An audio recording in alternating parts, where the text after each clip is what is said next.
গ্রাম থেকে নিয়ে আসছিল আমার শাশুড়ি রাজাহাঁস।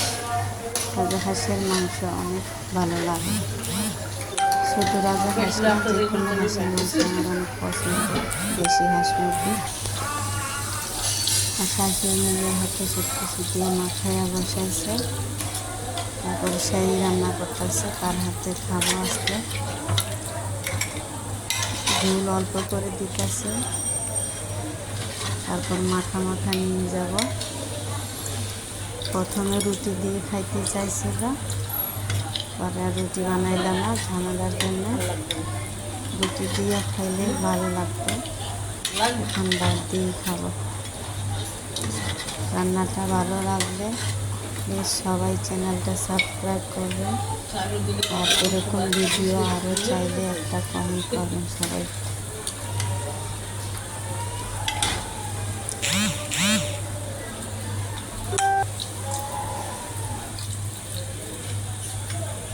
একটু খাইয়ে দেখতো যদি